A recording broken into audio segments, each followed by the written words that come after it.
করে খাওয়ার পরে ভাত ঘুম, হ্যাঁ, সেই সময় কবিতার ব্যাকরণ নিয়ে কথা বলা একটু ঝুঁকিপূর্ণ, কারণ আসলে মনোযোগ টেনে রাখা কঠিন।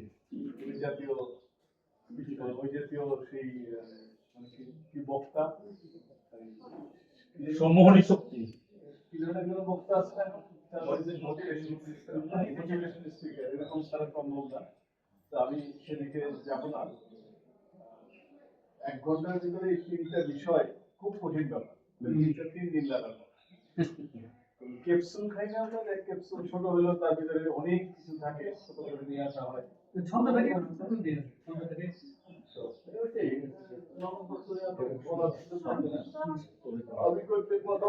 বানান নিয়েও কথা বলা উচিত ছিল, বানানের অর্থ অনেক বদলে যায়। দেখেন লিখছে যে কেন কবিতা, কয়টা নয় ভাগ, হ্যাঁ, মানে মাছ কেন, ডাল কেন, কেন মানে হলো কিনিও, ক্রয় করি, হ্যাঁ, কেন মানে হলো হোয়াইট, হ্যাঁ, এখানে বুঝতে চাচ্ছে যে হোয়াইট হোয়াইট, মানে পোকারটা কিন্তু হবে না, পোকারটা হলে কবিতা কিনে নিও। অর্থ এরকম জানে কবিতা লিখতে আসো, কবিতা কিনো, কিনে নিও, একটা অর্থ কিন্তু অনেক চেঞ্জ হয়ে যায়। কিন্তু আমরা এত উদার যে ওই কেনরে আমরা হোয়াইট করি, অর্থ উদ্ধার করে নিয়ে যাচ্ছি। কিন্তু আমাদের যারা কবিতা লিখছি, একজনের লেখা হাজার মানুষ পাঠ করে, উদ্বুদ্ধ হয়, সেখান থেকে শিক্ষা গ্রহণ করে, আরো অনেককে শিখাতে যায়। যে কারণে যারা কবিতা লিখি বা কবিতা, সবাই তো কবিতা অন্তত লিখি, অন্য কিছু প্রবন্ধ বা গবেষণা উপন্যাস এরকম লেখার লোক এখানে আছে আছে কিন্তু যে যাই লিখি না কেন, কবিতার মানে বিষয়গুলো যদি মাথায় থাকে, তার সাহিত্যের বিষয়গুলো যদি মাথায় থাকে, তাহলে যে মাধ্যমেই হোক সে ভালো করার কথা। আমি ইসলামের সাথে বলতেছিলাম যে যারা কবিতা লিখে প্রতিষ্ঠা পাওয়ার পরে যদি গল্প লিখছে, প্রবন্ধ লিখছে, সবাই প্রায় সবাই আমরা রবীন্দ্রনাথ বলি, নজরুল বলি, জ্যোতি বসু বলি, মহিতুলাল মজুমদার বলি, আমাদের আলমান বলি, নাসির আলম বলি, শেখ শামসুল হক বলি, সবাই কিন্তু কবিতা লিখতেও গদ্যও ভালো করেছে, গল্পেও ভালো করেছে। কিন্তু শূন্য মাধ্যম থেকে হঠাৎ করে কবিতায় আসা, এটা কিন্তু সফলতার নমুনা। বঙ্কিমচন্দ্র একটা কবিতা বই আছে, অপ্রকাশিত যে পরিমাণ কবিতা আছে আমাদের গুরুদেবের, এই গুরুদেব বলে তারাশঙ্কর, মানিক বন্দ্যোপাধ্যায়, তার কবি হিসেবে কিন্তু আসে। কিন্তু কবিরা যখন অন্য মাধ্যমে গিয়েছে তারা কিন্তু সফল হয়েছে। আমি কবিতা শব্দের অর্থ বুঝে, কবিতার শব্দের ওজন বুঝে, শব্দের আয়তনটা বুঝে, কোন শব্দ কোন জায়গায় প্রয়োগ করব সেই বোধটা তৈরি হয়। কারণে কবিরা শব্দের জন্য বেশি শ্রম দেয়, শব্দকে বেশি আয়ত্ত করতে পারে, শব্দের সূত্র ব্যবহার করতে পারে। যেখানে যেহেতু নির্ধারণ করে দেওয়া হচ্ছে ছন্দ অলঙ্কার নন্দ, আমি ছন্দের কথা যদি বলি, এখানে যারাই কবিতা লিখি একটা ধারণা অনেকের আছে যে কবিতা এখন আর 30 দশকের পরে এখন ছন্দ লাগে, তাদের সাহস দেওয়ার জন্য বলি, 30-এর কোন কবি ছন্দ ছাড়া লেখেন। বুদ্ধদেব বসু সব মিলিয়ে হাতে গোনা 20-25টা কবিতা আছে যে টানা দিচ্ছে। জীবন দাসের একটা কবিতাও নাই ছন্দহীন, অন্ত মিলবেন নাই তারা, বা সমান চরণ লেখে নাই, এই জন্য মনে হয় বুঝি ছন্দ নাই। জীবন দাসের যে কোনো লাইন দেখেন একেবারে টান অফ করে দিতে পারবে, চৌতার, কবেকার, অন্ধকার, বিদিশার, এলিশা, ছন্দ নাই। আবার আসিল বাংলায়, ছন্দ আছে সব।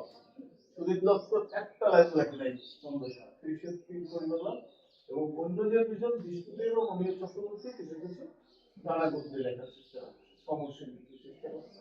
তাও সমস্যাটার গদ্য এমন যদি ছন্দ বিশ্লেষণ করে ছন্দ পায়, হ্যাঁ, তাহলে সেখানেও জলের মতো ঘুরে ঘুরে একটা, এটা কি ছন্দ আছে? মনে হয় আছে? সে কেন জলের মতো ঘুরে ফিরে একা, টান অর্থ পুরোটা আছে। তার মানে 20-এর দশকে যখন আধুনিকতা শুরু হলো, পশ্চিমী আধুনিকতা থেকে ধার নেয়া, সেই আধুনিকতা যখন শুরু হলো, তারা যেটা করলো যে ছন্দকে একেবারে জসীমউদ্দীন বা নজরুল যেভাবে লিখছে সেরকম ঝঙ্কারটা ধরে, তার সাধারণ কবিতার প্রবাহের মধ্যেই ছন্দটা একেবারে অন্তর্লীন হয়ে আছে। যেমন ছন্দের শুরুতে লিখছে এই এক গাও মধ্যে তো তোমার বোঝাই যায় না ছন্দ, কিন্তু সেখানে দলের মতো একটা কথা হয়, ঘুরে ঘুরে একটা কথা হয়, ছন্দটা দেখা যায় না, সরাসরি কানে লাগে না, অন্তরে লাগে। অর্থাৎ তারা আগে ছন্দ ছিল বাহ্যিক আবরণ, এরা এসে ছন্দটাকে অন্তরের আবরণ তৈরি করেছে, হৃদয়ের পোশাক তৈরি করেছে, আর এটা ছিল শরীরের।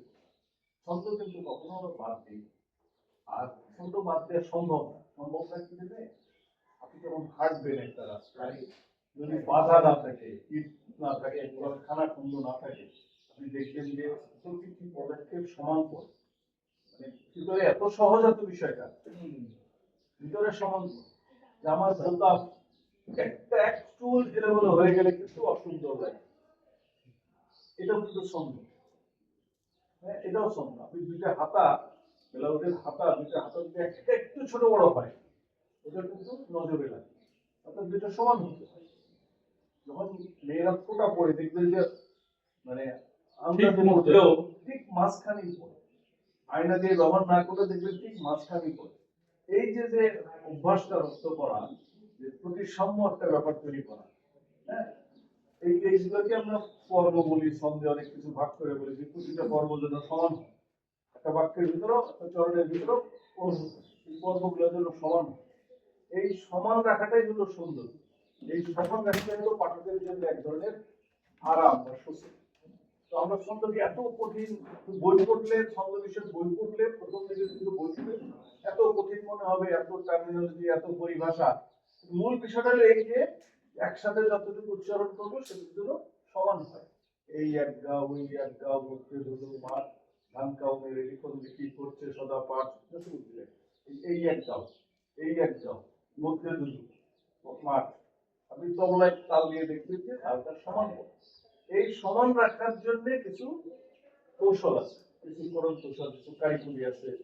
এই জায়গাটা আয়ত্ত করতে পারলে যে ছন্দের সফলতা। তারা যারা এখানে কবিতা লেখেন, আমি নিশ্চিত তারা যদি না জেনেও লেখেন, দেখবেন যে এই চিন্তাটা থাকে যে এই বক্তব্যটা পরের লাইনটার জন্য এই এর মধ্যেই সীমিত থাকে। আমাদের বন্ধু মহসিন খন্দকার খুব সুন্দরভাবে সনেটের কথা বললেন। সনেট কিন্তু এখনো লেখা, অনেকে বলে আরে সনেট তো ওই আব্দুল জালিলের পরে শেষ। আপনার আমার প্রচুর সনেট, প্রচুর, আর মোহাম্মদের প্রচুর সনেট, আর মোহাম্মদ বিখ্যাত হয়েছে সনেট দিয়ে। হ্যাঁ, এবং এখনকার কবিতাও সনেট লেখে। তো সনেট হলো ছন্দ না, ছন্দ জানলে সনেটের ওই আঙ্গিকটা রক্ষা করা যায়। সনেটটা এমন ভাবে বাঁধা যে ওই ছন্দ অন্তমিল না রাখলে সনেটটা ঠিক সনেট মনে হবে না, ওটা একটা প্যাটার্ন। হ্যাঁ, উচ্চাঙ্গ সঙ্গীত যেমন ওই ওই সুরের মাত্রা ওই জায়গায় যাবে, কিন্তু লোকসঙ্গীতে আমি ছেড়ে দিলাম, একটা জায়গায় ছেড়ে দিলাম, কিন্তু ছেড়ে দিলে আবার টাইম আগের জায়গায় আসে, তারপরে ছন্দটা ঠিক আছে। যে কোনো জায়গায় আপনি গান গাইতে গেলে দেখবেন যে কেউ যদি ভুল সুরে গায়, যে গান জানে না, গাইতে জানে না, তার কানেও লাগে যে এইখানে মাত্রাটা পড়ে গেছে, কানে লাগবেই। মানে আমি যদি বলি যে শিক্ষিত, অর্থাৎ সুর শিক্ষিত যদি না হয়, সুরের শিক্ষা যদি নাও থাকে, সেও কিন্তু বুঝতে পারবে যে এখানে গানটা মার খেয়ে, এখানে তবলার চাকরি ঠিক মতো পড়ে নেই, এটা কিন্তু যে কেউ বুঝে। মানে তার শিল্প রসিক হইতে হবে, কবি কবি হইতে হবে এমন না। কবিতার ব্যাপারে যেটা হয় কি, আমরা তো ওই মুখের ভাষাকে কবিতা বানিয়ে নিয়ে যাচ্ছি, যখন বলেছি, আর ছন্দ যখন ভিতরে ঢুকে গেছে, তখন মনে হয় ছন্দ ছাড়াই লিখলে চলে, ছন্দ ছাড়া লিখলে চলে। কিন্তু ছন্দটা যার আয়ত্তে আছে, ধরেন সাইকেল চালায় রাস্তায় যান, পড়ে যাবে, আগে সাইকেলটা চালানো শেখার পরে হ্যান্ডেল ছেড়ে দিলেও রাস্তায় চলতে পারবে। মানে ছন্দটা যখন জানবে, তখন ছন্দ লিখলেও আপনি দেখবেন যে ওই শব্দের ওজনটা, এখানে আমি রাত্রি লিখবো না নিশি লিখবো না নিশীথ লিখবো, হ্যাঁ, রাত্রির অনেকগুলো প্রতিশব্দ আছে, আপনি দেখবেন যে ছন্দের কারণে এমন ভাবে শব্দটা এসে যায় যে সমতাটা রক্ষা হয়ে যায়। কিন্তু গদ্য কবিতা যদি বলে আমি না রাত্রি লিখলেও যা নিশি লিখলেও যা, একই অর্থ, আসলে একই অর্থ, প্রতিটা শব্দেরই আলাদা হয়। নিশীথ বললে গভীর রাত বোঝায়, হ্যাঁ, রাত্রি বললে যে কোনো সময় বোঝায়, ছয়টার পর হলেই মানে বেলা ডুবলেই রাত্রি বোঝায়। নিশীথ বললে বুঝবে রাত অনেক, এখন নিশীথ হয়েছে, ভোরের আগে, ভোরের আগ পর্যন্ত। তো এই যে নিশীথ শুরু হয়ে গেল দুপুরের পরে গেল নিশি, নিশি বা নিশীথ, এই প্রত্যেকটা শব্দের আলাদা অর্থ আছে, আলাদা ওজন আছে। রাত্রি বললে যে এটা, নিশি বললে একটা, নিশি বললে একটা, রকম ওজন।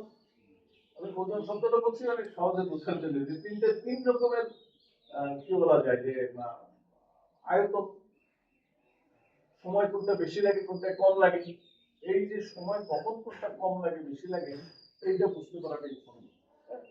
একই জিনিস তিন ছন্দের তিন রকমের মাত্রা।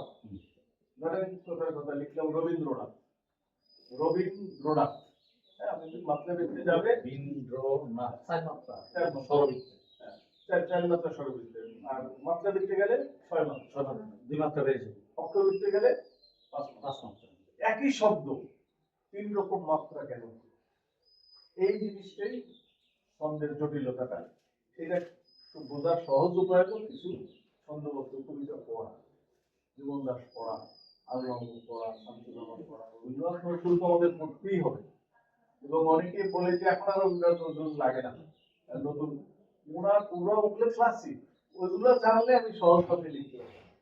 সারগামটা জানে, সাতটা সুর যে জানে সে যে কোনো গান গাইবে। এখন আমি তো জানি না যে সা কোন জায়গা থেকে আসে, মা কোন জায়গা থেকে আসে, রা কোন জায়গা থেকে আসে, এটা যদি জানি তাহলে গলায় কারুটা দিয়ে এসে যাবে, তোর গলায় মেলোডি নেই, সাতটা সুর জানলে মেলোডি আসবেই। এইরকম ছন্দের কিছু কৌশলের কথা আমি বলবো, যেটা জানতে পারলে আপনি যে কোনো ছন্দ লিখতে পারবেন। ছন্দ তাহলে আমরা কি বুঝতেছি, যে ছন্দ হলো কবিতার এক ধরনের, মানে কি বলবো, এক ধরনের আঙ্গিক বলি, এক ধরনের কৌশল, যেখানে আমাদের কবিতার চরণগুলোকে উচ্চারণের সুবিধার জন্য বর্ণগুলোকে সমান রাখতে সহায়তা। এটা হলো ছন্দ। ধরো ওর ছন্দ ঠিক নেই, রাস্তায় হাঁটতেছে, এটা হলো হাঁটতেছে, বলবে ধরো তার তাল, সুরের তাল বা এক ধরনের তাল, সঙ্গীতের যেটা তাল বলি আমরা কবিতায় সেটা ছন্দ বলি। তো এই ছন্দ কয় রকমের, আমরা যে কোনো জিনিস কম জোরে, মাঝারি, হাঁটিতে আমরা এইভাবে হাঁটার সাথে ছন্দ শুরু হয়, যে আমরা খুব সাধারণ ভাবে হেলে দুলে যখন কোনো কাজকর্ম নাই, অফিস থেকে ঘরে ফিরে আসতেই আসতে সকালে অফিসের সাথে সঙ্গে দৌড় দিই, হ্যাঁ 2 মিনিট দেরি হয়ে গেলে দৌড় দিই, ঠিক মতো না পৌঁছতে পারলে বসের গাড়ি খাবো, স্কুলে যারা পড়াই বাচ্চারা বসে আছে তাড়াতাড়ি ঢুকি, এই যে দ্রুত ঢুকি। আবার কিছু আছে এমনি সাথে আমরা খেলাম দিলাম আস্তে আস্তে ভাববো নিয়ে হাসলাম কথা বললাম আসলাম। এই তিন রকম চাল যেটাই দ্রুত চলে সেটাকে বলি আমরা স্বরবৃদ্ধি, শুধু শর্টটুকু ভূমি আসে, অর্থাৎ যেভাবে বলেন একসাথে যতটুকু উচ্চারণ হয় সেটা আমরা এক মাত্রা বলি। যেমন বাড়ি বা বিন, দুইটা, এই যে রবিন কয়টা, কয় মাত্রা আছে? দুইটা ধাক্কা, দুইটা ধাক্কা।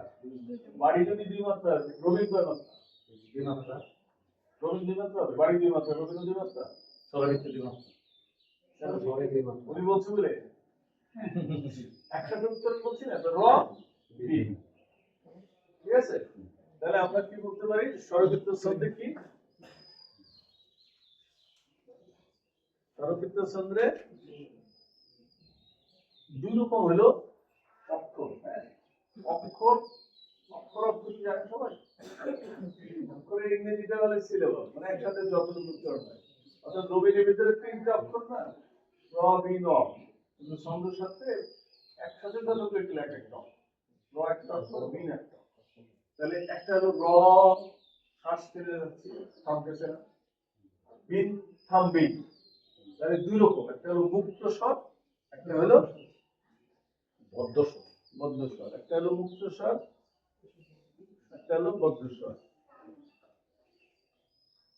তাহলে স্বরবৃত্তি কি হচ্ছে, বা বি, র বিন, মুক্ত হোক আর বদ্ধ হোক সে একমাত্রার মর্যাদা। অর্থাৎ স্বরবৃত্ত হলো তুই সহজ বলেছে না, যদি একমাত্রা পায়।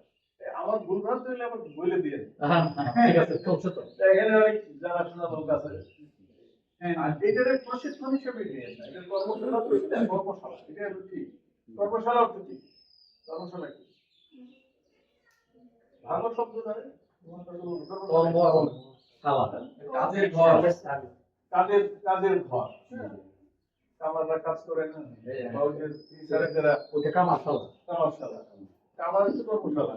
হ্যাঁ আমার এই যে যারা মানে সাইকেলের সাড়ে তারে, ওটাও কর্মশালা, মানে কাজ করো, আমরা এখানে কাজ করতে আসছি, জিনিস শেখার কাজটা করতেছি, ভাঙচুর হবে, নতুন শব্দ গড়বো, এই কাজটা করবো, হ্যাঁ হাতুড়ি দিয়ে পিটে পিটে কামাতি করে তারপরে সে একই লোহা দিয়ে কাঠি বানায়, কোদাল বানায়, খন্তে বানায়, নানা রকম জিনিস বানায়। হ্যাঁ? আমরা ওরকম এই ভেঙে করে কোনটা স্বরবৃত্ত বানাবো, কোনটা রক্তবৃত্ত বানাবো, মাত্রাবৃত্ত বানাবো, এটা কর্ম না।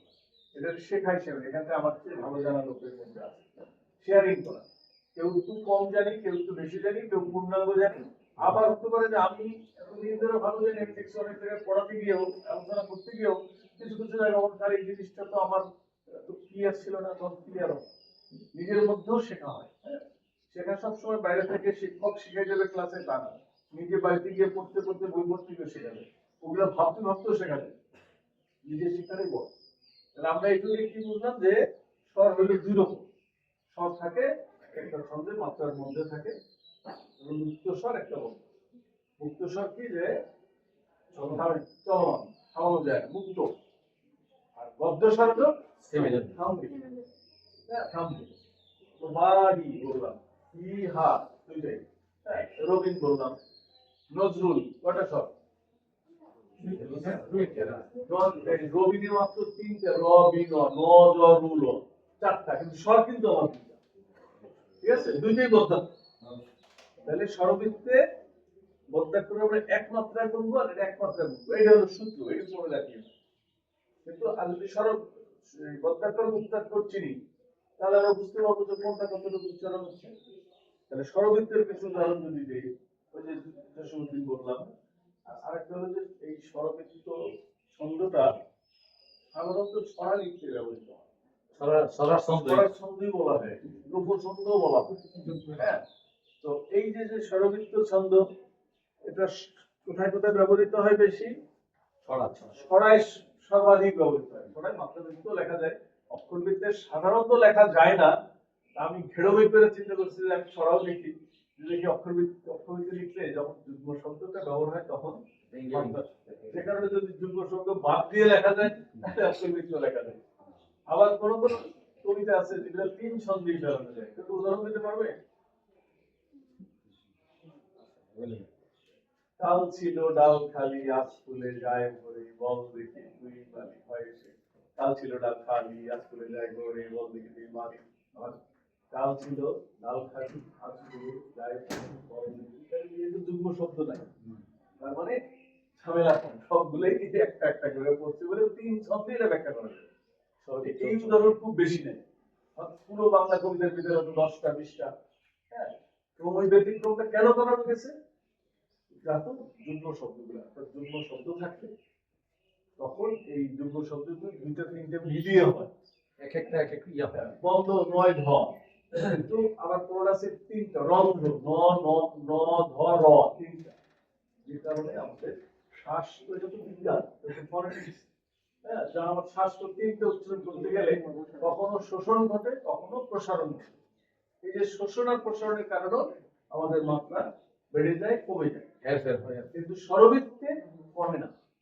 সে তো গর্ব করে বলতে থাকবে, হ্যাঁ, যত আয় ছেলেরা আয় মেয়েরা ফুলগুলিতে যাই, আয় ছেলেরা তিন মাত্রা, মানে এখানে চার মাত্রা।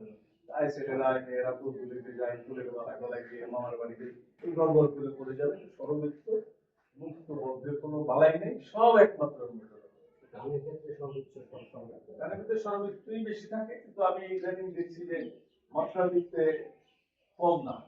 বলে দেখলাম যে রবীন্দ্রনাথের যদি বলি প্রায় সমান সমান। হ্যাঁ, তো ওই অক্ষরবৃত্তে আবার গান চলবে না। চলবে না। কিন্তু গীতি কবি বলছিল মধুসূদনকে, মধুসূদন গীতি কবিতে কি, ওটা হলো লিরিক্যাল পার্ট, মানে তার কবিতাগুলো সুরের ভিতর দিয়ে সুর থাকতে পারে এরকম। মাইকেলের মধুসূদনের গান কিন্তু এক দুইটা গান গাওয়া হয়েছে, গান কিন্তু গাওয়া হয় না। এর কারণ হলো আগে ছিল হলো মহাকাব্য লিখে আসছে, সেখান থেকে বলি ছোট ছোট গীতি ধর্মী গান লিখছে। কিন্তু গান সুরে বসানো গানের মতো সেই প্রথম সেই রবীন্দ্রনাথ। তারপরে নজরুল আসলো তো অনেক পরে। নজরুলের আগে আগে আসলো ডিএল রায়, অতুল প্রসাদ, এরা হলো গানের লিরিক গুলো ঠিক করলো যে এইভাবে হয়। স্বরভিত্তিক গান লিখতে হবে, কিন্তু মাত্রা ভিত্তিক প্রচুর লেখা যায়, অক্ষরভিত্তিক লেখা যায়, ছড়ামুখী। তো এখন আমরা স্বরবৃত্ত কি চিনতে পারবো বা বুঝতে পারবো? আমি যে কোনো উদাহরণ দিলাম, যে কোনো ছড়ার ছন্দ উদাহরণ দিলেই আমরা ভেবেছিলাম স্বরবৃত্ত পাবো, কিন্তু মাত্রাবৃত্ত অনেক ভালো ছড়া লেখা আছে, অনেক ভালো লেখা আছে। তো স্বরবৃত্ত হলো এক এক। এখন মাত্রাবৃত্তে কি? মাত্রাবৃত্ত ছন্দে যখন লিখি মাত্রাবৃত্ত ছন্দটা খুব এলাইত ভাবে যায়, কারণ ভিতরে যে অক্ষরগুলো থাকে প্রত্যেকটা সে উচ্চারণ দাবি করে। স্বরবৃত্তে শোষণ করে, কিন্তু আই ছেলেরা আই মেয়েরা খেয়ে ফেলে। খেয়ে ফেলে, শোষণ করে। কিন্তু মাত্রাবৃত্তে প্রসারণ করে। তো প্রত্যেকটা উচ্চারণ করে, অর্থাৎ বন ধন, বন এক মাত্রা, এই দুই মাত্রা, ধন ও দুই মাত্রা। কিন্তু স্বরবৃত্ত এটা এক মাত্রা এক মাত্রা। তার মানে মুক্তাক্ষর সবসময় এক, মুক্তাক্ষর থাকলে এক, আর বদ্ধাক্ষর সবসময় দুই মাত্রা। তাহলে খেয়াল রেখে রেখে যে বদ্ধ স্বর হবে দুই মাত্রা, মাত্রা বৃত্ত। হ্যাঁ, তাহলে মুক্তস্বর এক, বদ্ধস্বর এক, এটা এক, এটা দুই। তার মানে মাত্রা বৃত্তে আরেকটা মাত্রা বেড়ে যেতে পারে, যেহেতু আমার বদ্ধাক্ষর থাকলে দুই মাত্রার সুযোগ আছে। ঠিক আছে, তো পন, তো এক মাত্রা, পন দুই মাত্রা, মাত্রা বৃত্তে। স্বরবৃত্তে লিখলে পন দুইটাই দুই মাত্রা। এই যে জায়গাটা মনে রাখেন যে বদ্ধাক্ষর তখন দুই মাত্রা হয়, এক আর দুই মাত্রা। স্বরবৃত্ত আর মাত্রাবৃত্তের পার্থক্য কোথায়? মুক্ত স্বরে কোনো পার্থক্য নেই। মুক্ত স্বরে এক মাত্রাই। মুক্ত স্বরে অক্ষরবৃত্ত এক মাত্রা। হ্যাঁ, অক্ষরবৃত্ত এক মাত্রা। তাহলে মুক্ত স্বর নিয়ে কোনো ঝামেলা নাই, এটা সবসময় এক মাত্রা। কিন্তু বদ্ধ স্বরে যেটা হয়, কখনো এক কখনো দুই না, এটা এক এটা দুই মাস্ট। আর অক্ষরবৃত্তে কি এক কখনো এক কখনো দুই, এই ঝামেলাটা লেগে যায়। এই কখনো কোনটা এইটা বুঝতে পারাটাই হলো অক্ষরবৃত্তের কৌশল, কৃতিত্ব। তুমি এটা বুঝতে পারলে ম্যাক্সিমাম লোক অক্ষরবৃত্তে এই জায়গাটা ভুল করে। কালকে আমাদের সময়ের এক বিখ্যাত কবি হিসেবে তার নাম বললে সবাই চিনবে, সে একটা পোস্ট দিচ্ছে, দীর্ঘদিন পরে একটা কবিতা লিখলাম অর্জুনের আনন্দে লিখতে দিতে। আমি ওনার মেসেঞ্জারে কবিতার পোস্টটা ছবি দিয়ে বললাম যে ভাই আমি তো ছন্দ ধরতে পারলাম না। কবি হিসেবে খ্যাতিমান শুধু না, সে বলে যে আরো মানে এবার বাংলা পুরস্কারও পেয়ে যেতে পারে। বাংলা কিন্তু আরো 10 বছর আগে পাওয়া উচিত ছিল, এটা গল্প করে বলে। হ্যাঁ, পাটলামে আছে। প্রচুর সাহিত্য অনুষ্ঠান করে, প্রচুর লোকজন কবিদের নেয় দেয়। হ্যাঁ, তার বাড়িতেও নিয়ে যায়, প্রচুর অনুষ্ঠান করে, এরা বুঝে ফেলবে। এখন আমাদের লিখলাম, আমার 1 বছরের বড়, ভাই বড় ভাই একটু চিনতে পারছি না, ছন্দটা কি ঠিক আছে আর অন্তর্মিলটা কি ঠিক আছে? তো উনি আমার চমৎকার জবাব দিচ্ছিলেন। সেটা লিখছে যে ভুলটা আমার নাকি সম্পাদকের, আমিও বুঝতে পারছি না। সম্পাদকের ভুল হলে তুমি যা লিখছো সেটা সামনে। হ্যাঁ, সম্পাদকের ভুল কোথায় যে তোমার এইটার কারণে ফেলে দেয়, কিন্তু তোমার এত খ্যাতি যে তোমাকে ধরাই দিচ্ছে সম্পাদক, এটা সে বুঝছে যে দেখেন এরা লিখছে যে আমি কবে লিখেছিলাম, হ্যাঁ, পরে আর দেখা হয় নাই, আপনি পাঠালেন, তারপর ওই কবিতাটা এখন আর পড়ছি না, কারণ কার ভুল আমি জানি না। আমি যদি বলার পরও যে ভাই আমি বুঝতে পারছি না, ভদ্রতা করে বলছি, বুঝতে পার বুঝছি বলেই তো, যেখানে ঝামেলা আছে বলেই তো পাঠাইছি, না তো পাঠাইতাম। তারপরে বাংলা খুব খ্যাতিমান সিনিয়র 3-4 জনের মতো এখন তারে বললাম, সে বলছে হ্যাঁ বলো কি, আমি তো জানি না সব জিতলে পড়ছেন তার কোনো বই হয় না, আছে তো বিখ্যাত যেটা পড়া থেকে আমি এটা পড়ে পরে বলি ভাই আমার ধারণাটাই জিতে গেল যে এ তো আসলে ছন্দ জানে না, কিন্তু গদ্য কবিতার অনেক ভালো। তারপর একটা কবিতার বই 30টা এডিশন, 30টা বেশি মনে হয়, 40টা হয়ে গেছে, 26টা এডিশন। তার একটা কবিতার বই 26টা এডিশন হয়েছে, অথচ সে একটা কবিতা ছাপা হয়েছে। নাম বলেন, নাম বলি না, এখন 26টা এডিশনে জানবো জানবো না। বুঝে ফেলবে, প্রকাশ্যে না বলা ভালো, বুঝে ফেলবে নাই বুঝে ফেলবে এরা বুঝতে করো না, প্রকাশ করো না, এটা ওইভাবে সাদা ভালো। তো ঘটনা হয়েছে যে সে তারপর আমাকে ফোন দিচ্ছে, ফোন দিয়ে বলছে যে ভাই আপনি কোন জায়গায় ভুল পাইলেন। তার মানে সে আসলেই জানে না, জানাটা দোষের না, কিন্তু আমি যখন এটা সার্টিফাই করবো যে শুদ্ধ আছে, হ্যাঁ, তখন বুঝবো যে আমার তাহলে না জানাটা দোষের না, আমার এই বলার মধ্যে ভুল থাকতে পারে।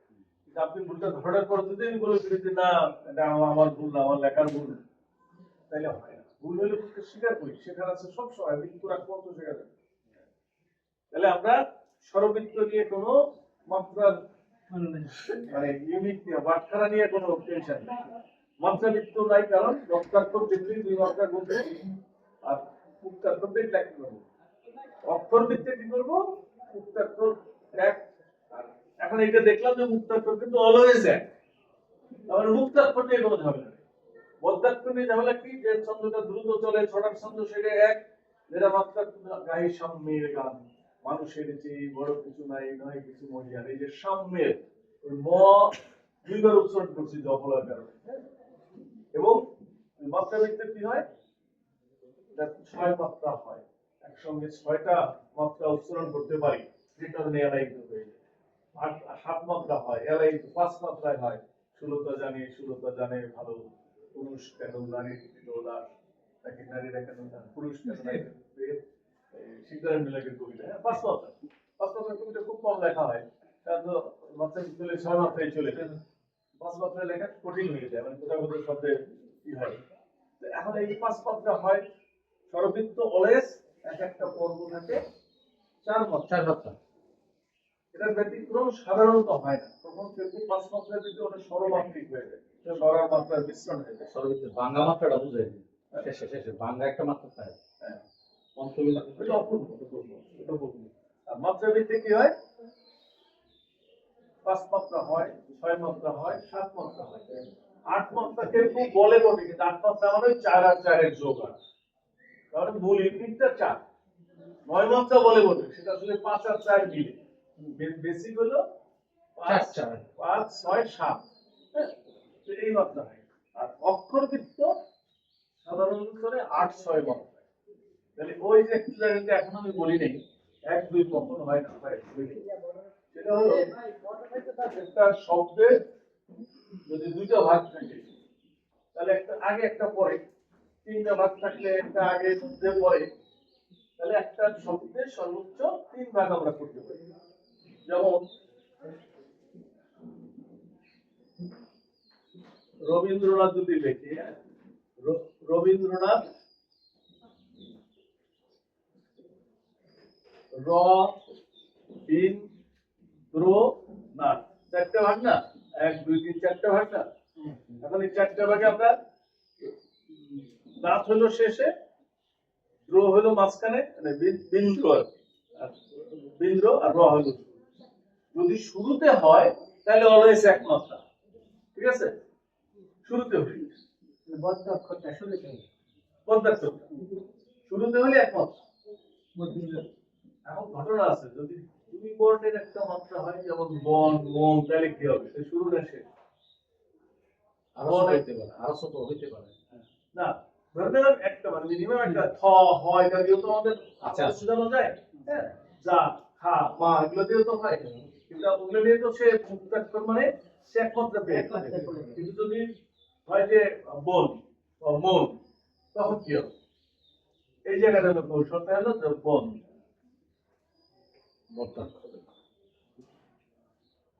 বন্ধন, আমি 9 একসাথে লিখলাম না, ছন্দটা বোঝানোর জন্য বন্ধন। তাহলে বন হলো শুরুতে, ধন হলো শেষে, তাহলে শুরুতে হইলে এক মাস, আর শেষে বা মাঝখানে হইলে 2 মাস। এই এই জায়গাটাই হলো আমাদের, মানে অনেক বিখ্যাত কবি এই জায়গাটা আমরা ভুল করি। শুধু এটুকু শিখতে পারলে, আর যদি আমি বলি যে এখান থেকে যদি কেউ আগামী 1 মাসের ভিতরে 100 কবিতা পড়ে, খালি কান দিয়ে নিজে উচ্চারণ করে, আর নিজের কানে যেন যায়, ছন্দ কঠিন কোনো ব্যাপার। তারপরে আমরা তো আসলে কারোর কাছ থেকে অনুকরণ করি, তাই না? মা কথা বলছে, আমরা শিখে মার কাছ থেকে শিখছি। তো ওরকম রবীন্দ্রনাথের কবিতা পড়বো, আর মহম্মদের কবিতা পড়বো, শামসুর রহমানের কবিতা পড়বো, উচ্চারণ করে করে পড়বো, দেখবেন যে হৃদয়টা আমার ভিতরে বসে যাবে। গান শুনতে শুনতে তারপরে গাওয়া শুরু করি, তাই না? এই অনুকরণ কিন্তু দোষের না, আমি একজনকে তো অবলম্বন করছি, এখানে দাঁড়াইছিলাম এই কোনো মাটির উপরে, প্লাস্টার করেছে, তারপরে দাঁড়াইছি। তো ওরকম আমি আমার অগ্রজ কোনো কবি বক্তব্যের উপরে বা কবিতার উপরে আমি দাঁড়াবো, তারপরে নিজে লেখার চেষ্টা করবো, নকল নকল এটাকে আমি অনুসরণ করবো, অবলম্বন করবো, অনুকরণ করবো, মানে এটা সরাসরি সে যা করেছে সেটা আমি করবো। এইভাবে যদি নিজে 10টা কবিতা লেখা যায়, তারপর আমি নিজের হাত তুলছে। হ্যাঁ, এখানে অনেকের বই বেরিয়েছে, কবিতা লেখে, জাতীয় পত্র-পত্রিকায় ছাপা হয়, হ্যাঁ, তাদের জন্য ভিন্ন ওষুধ, আর যারা একেবারে নতুন লিখতে আসছে তাদের জন্য ভিন্ন ওষুধ। যারা আগে অলরেডি আগে গেছে, দেখবেন তার মনের অজান্তেই সে হয়তো রবীন্দ্রনাথ করছিল এই কবিতাটা, এরকম একটা ধারা ছিল, সে লিখছে, বক্তব্য আলাদা, শব্দ আলাদা, কিন্তু ওই ধারাটা সে পড়ে আয়ত্ত করছে। আর আয়ত্ত করা যায় কিভাবে, এই যে এই বিষয়ক ছন্দ বিষয়ক বই পড়ে, ছন্দ বিষয় বই পড়লে বোঝা খুব কঠিন। আমি এখনো ওই পড়তে পারি, মানে আব্দুল কাদিরের ছন্দ বিশ্লেষণ আমি পড়তে পারি না, সাধারণ ঠাকুর পড়তে পারি না। আমার কাছে ভালো লাগে রবীন্দ্রনাথ মিত্রের কবিতার ক্লাস, পিডিএফও পাওয়া যায়, বাজারও 100 টাকা দাম, ছোট বই কবিতার ক্লাস। পিডিএফ যদি হয় আপনারা খালি কবিতার ক্লাস নীরেন্দ্র চক্রবর্তী লিখে সার্চ দেন, এখন গুগলে পিডিএফ কপিও পাবেন। ওই যে একেবারে সহজ করে বোঝানো, আমাদের মনিরুজ্জামান তো আছে, মনিরুজ্জামান সালে আরেকটু কঠিন, ওটা যদি আরেকটু কঠিন। রাশেদুল লিখছে অনার্স মাস্টার ছেলেদের পাঠ্য বুঝে লিখবে। মনিরুজ্জামান খুব পপুলার, খুব ভালো, আমার আপনার জন্য ভালো হবে যে নতুন শিখতে গেছে। কেন উনি মধুসূদন দত্তের ছন্দ বিশ্লেষণ করো, নজরুলের কবিতার শব্দ, এগুলো আছে, এগুলো পরীক্ষার খাতায় আসে। যেটা হয় দেখেন, 45টা বিশ্ববিদ্যালয়ে অনার্স মাস্টার বাংলায় পড়ানো হয়, তার মানে অন্তত 10 জন শিক্ষক আছে যারা ছন্দ পড়ায়। কলেজ মানে ডিগ্রি কলেজ যতগুলো আছে, অনার্স কলেজ সারা দেশে কয়েক হাজার, এত হাজার হাজার বাংলার শিক্ষক ছন্দে তারা ভালো নম্বর পেয়ে আসছে, 10-এ 10 পেয়ে আসছে। কিন্তু আপনি যখন মানে বসে খন্দকারের কবিতা দিয়ে বলবেন এটা ব্যাখ্যা করো, ওইটা পারবে কম। কিন্তু তারা বলো যে সর্বত্র ছন্দ কাকে বলে, উদাহরণ সহযোগে ব্যাখ্যা করো, সে ওই বইয়ে কিন্তু আছে 10টা উদাহরণ লেখা আছে, ফুল নাম্বার পাবে, একেবারে ব্যাকরণের মতো নাম্বার পাবে। কিন্তু ওই এক ছন্দ পড়ায় বাংলাদেশের বড় বিশ্ববিদ্যালয় আমার বন্ধু, ওরা যখন দিয়ে বললাম যে তুই মানে শান্তিরমণের যে কবিতাগুলো পড়া হয় বাইরে নতুন একটা কবিতা দিয়ে বললাম যে তুই কিন্তু বিশ্বের মধ্যে ব্যাখ্যা করো, ওর আবার দেখতে হবে, মানে বই দেখতে হবে দেখে দেখে মানে আমাদের ছন্দ শিক্ষার একটা ঘাটতি আছে। আমরা ওই মানে নির্ধারিত অঙ্কের কবিতার ছন্দ বিশ্লেষণ সেটা বলি, কিন্তু নিজে একটা কবিতা ছন্দ বিশ্লেষণ করা, বিশ্লেষণ দরকার নেই, নিজে একটা ছন্দ নির্মাণ করবো, এটা খুব কঠিন না। নিজের বোধটা থাকলে কঠিন, একটা দুটো ভুল হবে, দেখুন সিরিয়ালকে দেখাই দিলে না এটা মাত্রা একটু বেড়ে গেছে, ঠিক হবে, হয়ে যাবে। হ্যাঁ। আমাদের ভাই ভালো চিনবে, এই ছন্দের উপরে বইও লিখছে, বইও লিখছে, সম্পূর্ণ করেছে। হ্যাঁ, ভালো কবিতা লেখে, বাঙালি পুরস্কার প্রতি বছর প্রায় নাম থাকে। হ্যাঁ, তার বাসার কাছাকাছি মুজিবুল কবির। কবির ভাই একটা ছড়ার বই লিখছে বছর 15 আগে। তো ওনার প্রকাশকের ওখানে বসা, মেলার পরে 9টার দিকে উনি এই পাচ্ছি ছড়ার বই বেরিয়েছে, তোমারই আগে দিই, তোমারই পায়ে গেলাম বই দিল। এটা ছড়ার বই, 16টা ছড়া নিয়ে বই পড়তে কতক্ষণ লাগে? আমি পড়ে বললাম যে ওই মেলায় যাবে না কেন, কারণ 16টা ছড়ার ভিতরে 4টা একেবারে ভুল, আর 2টা চলে, কিন্তু বাচ্চাদের জন্য এটা বড় কি আমার ছন্দে ভুল। পরে প্রকাশকে বলতেছে কি আনার পরে ভাই বন্ধ রাখে, এই এক পর নতুন করে ছাত্র আসলে ভুলে গেছে। এখন ঘটনা হচ্ছে উনি ছন্দ ব্যাখ্যা করতে বাংলাদেশের সেরাদের এক। না বইও তো ভালো ভালো দিয়ে যেটা বললাম ছন্দ বিশ্লেষণ করা আর নিজে অন্তর করা। আমরা ক্রিকেট বিশ্লেষণ করি না যে কেন ক্যাচটা সামনে দাঁড়ায় ক্যাচ দিয়া দেখো, ব্যাটে মারতে পারলো না, এর হিসাবে আমরা টেলিভিশন হয়ে গেল, সবটা হওয়ার কথা। এটা ছক্কা মারছ অন্যটা কি, এই আরেকটু জোরে দিলে তো বাইরে যেত, নিজের ছক্কা মারা। শব্দের ব্যাপারটা গানের ব্যাপার আমরা বলে তাল গাইতে গেলে বলতো এই মমতাজ কি গান গাইতেছে না গাইতেছে, হলো না, আপনি নিজে গাইয়ে পারি। আমি যখন কবিতা লিখতে আসছি, আমি একরকম মেধার অধিকারী, আমি কিন্তু ব্যাখ্যা বিশ্লেষণে সেরা, মাস্টার সে, কিন্তু মাস্টার পুরো কর্তা হিসেবে সেইখানে কোথাও ঘাটতি আছে। কিন্তু যে কবি সে ব্যাখ্যা নাও করতে পারে, কিন্তু যদি কবি হয় সাধনার মধ্যে দিয়ে পড়ার মধ্যে দিয়ে যেতে হয়, সে কিন্তু ছন্দ অনেকে আছে ছন্দ আলবাম ছন্দ ব্যাখ্যা করতে পারবে, ছন্দে কোনো ভুল করে নেই। তারপরে সুকুমার রায় তো, সুকুমার বড়ুয়া ক্লাস 4 পর্যন্ত পড়ছে, বড় কমপ্লিট করে ইউনিভার্সিটিতে চাকরি করে ঢাকা না, ইউনিভার্সিটি টিচার না, গার্ডেনিং এ চাকরি করতে। তো সুকুমার বড়ুয়া মারা গেলেন গত মাসে। জি জি, ওনার 2টা বই বেরোনোর পরে বাংলা একাডেমি পুরস্কার পেয়েছে, কেউ একটা কথাও তুলে নেই।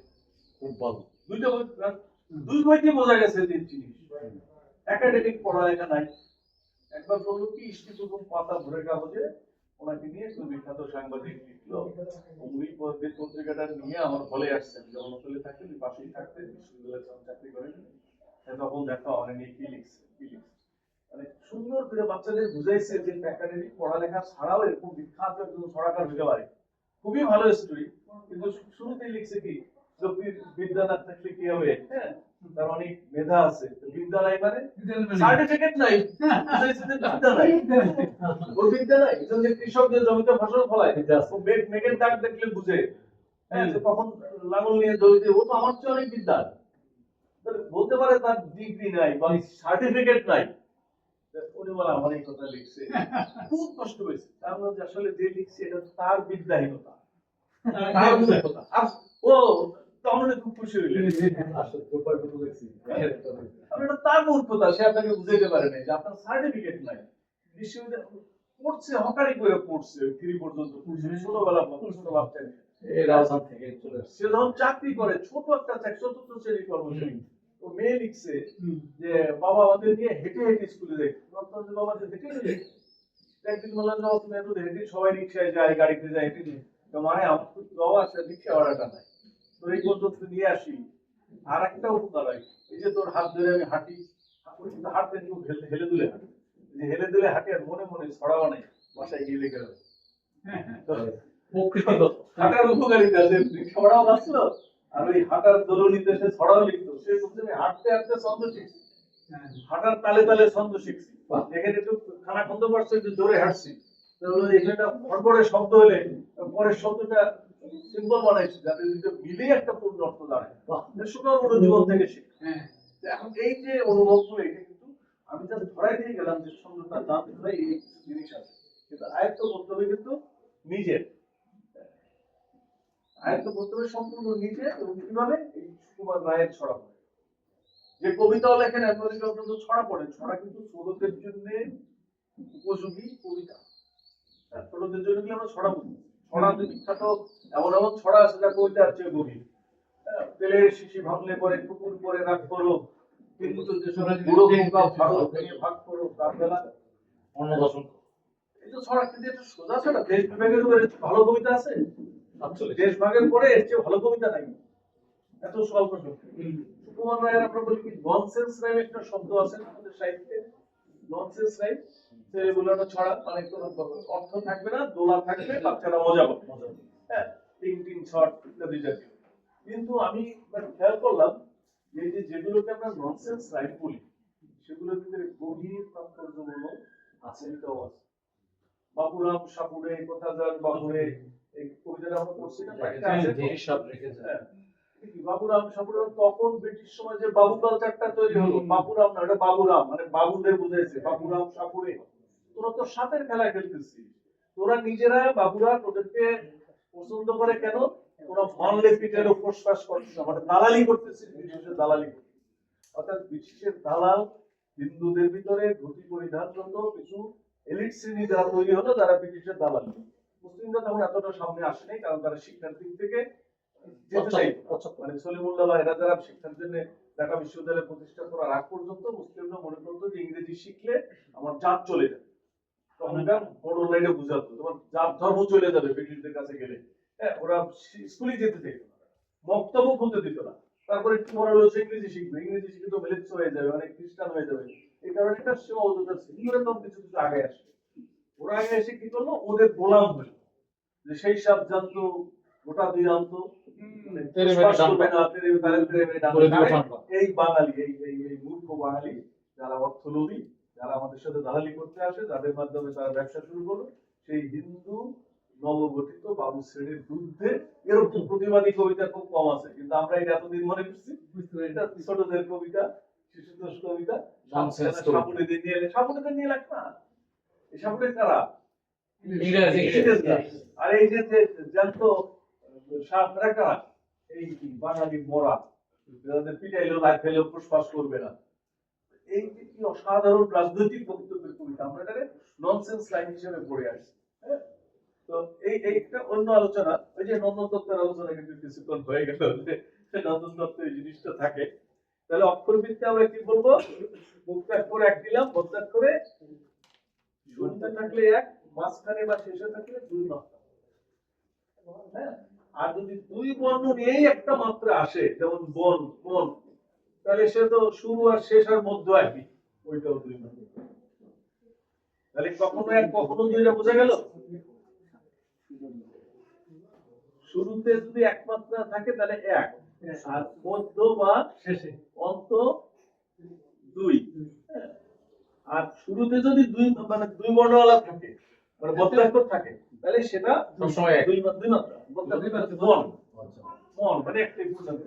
এখন কবিতা যখন আমরা পড়তে চাই একটা মানুষ কথা বলতে পারে না, একটা মানুষ হাঁটতে পারে না, সে কোথাও কোথাও না কোথাও তার থামবে।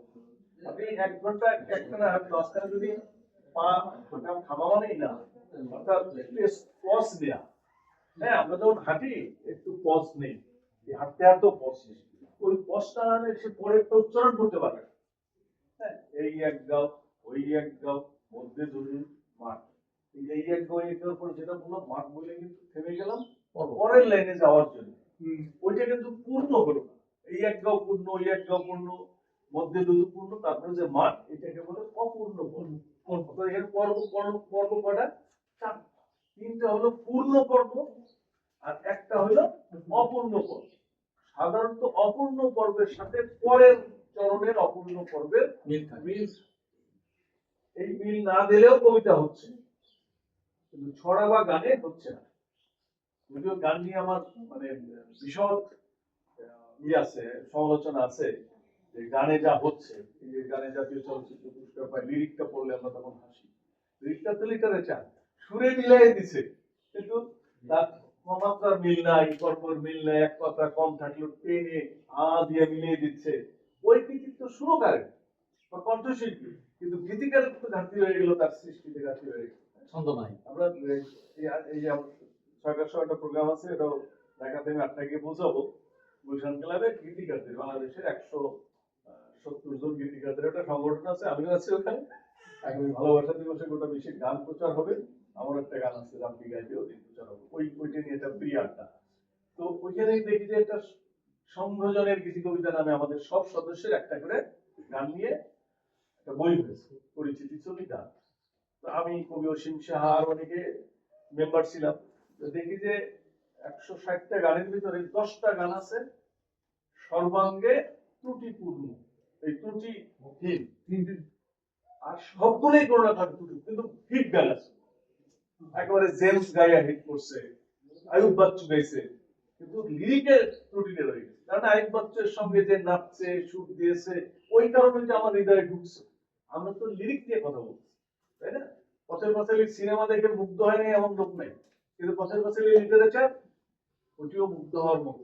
দুইটার কারণে আপনি যত আজকে যে চলচ্চিত্র পুরস্কার পাইলে নিউজ আসছে, ওইটার স্ক্রিপ্ট যদি পড়েন দেখবেন যে ওই স্ক্রিপ্টে মজাটা পাবেন। সঙ্গে সঙ্গে লোকেশন যুক্ত, সাউন্ড যুক্ত, নায়ক নায়িকার চেহারা যুক্ত, গান যুক্ত, সব মিলিয়ে ভালো লাগে। স্ক্রিপ্টটা হলো লিটারেচার, আমরা কিন্তু সেই লিটারেচারটার কথা বলছি।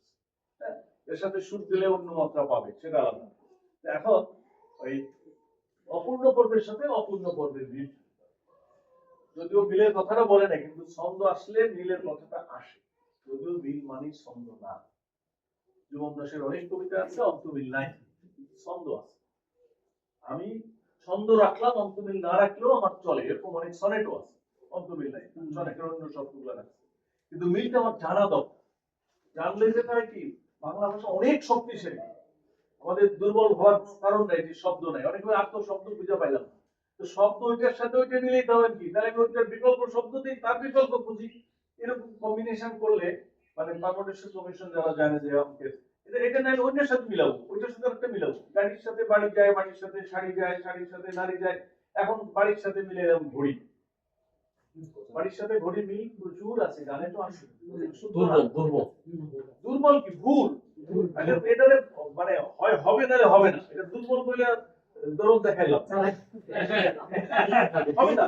এখন আপনার কিছু করার নাই, দেশের ধরনের অবস্থা অনেকে মানতে পারতেছে না, কিন্তু এটা আমার মানতে হবে, এটা আমার দেশ। হ্যাঁ, আমার মনে মনে নিতে পারছি না, আমাদের খুব থাকতে পারে, কিন্তু এটা আমার দেশ। আমি সকালে উঠে কাজে যাব, দুপুরে খাবো, এটা আমার দেশ। হ্যাঁ, ওটা তো হয় না, বাড়ির সাথে ঘড়ি মেলে না।